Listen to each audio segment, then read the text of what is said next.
Bonjour et bienvenue dans le JT de ce vendredi 24 juin. Nous nous intéresserons aujourd'hui à la date d'ancienneté sur le bulletin de paye, à la rémunération d'un dirigeant revalorisé et à la facture électronique.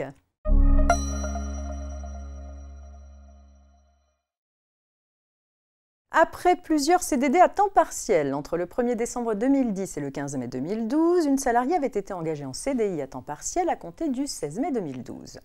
Licenciée le 15 janvier 2016 pour inaptitude et impossibilité de reclassement, un contentieux l'opposait à son ancien employeur. C'est dans ce cadre que, pour calculer des sommes qu'elle lui allouait, la Cour d'appel avait retenu comme date d'ancienneté le 19 mars 2012, qui marquait a priori le début du dernier CDD avant l'embauche en CDI.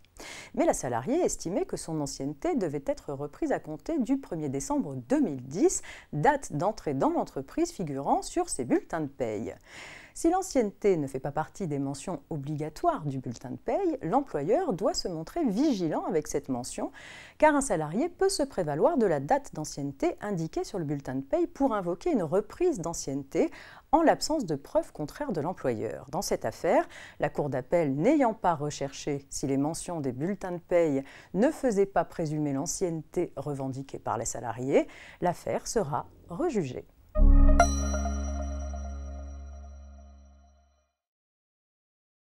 La fixation ou l'augmentation de la rémunération d'un dirigeant de société peut parfois être considérée comme un abus de majorité.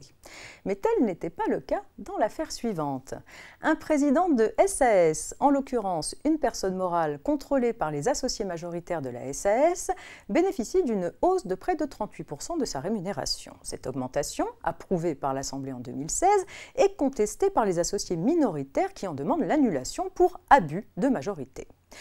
Ils n'ont pas gain de cause dans la mesure où l'augmentation de rémunération a suivi la hausse du chiffre d'affaires de la société dont les résultats comptables étaient positifs. Dans ces conditions, les juges estiment que l'augmentation votée n'était pas contraire à l'intérêt de la SAS, mais visait à motiver la personne morale présidente dans la conduite et le développement de la SAS.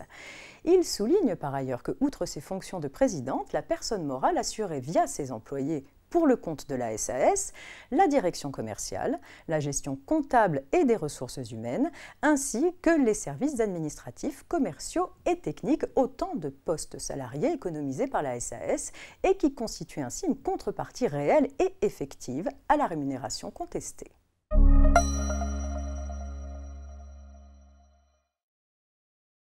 Afin d'aider les entreprises à se préparer à la généralisation progressive de la facture électronique, les services de Bercy ont mis en ligne sur le site impôts.gouv.fr une foire aux questions régulièrement mise à jour.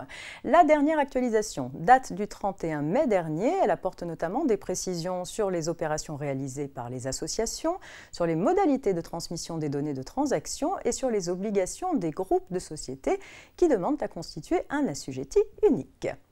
C'est la fin de cette semaine de JT préparée par la rédaction de la Revue Fiduciaire. Je vous souhaite un très agréable week-end. On se retrouve bien sûr dès lundi.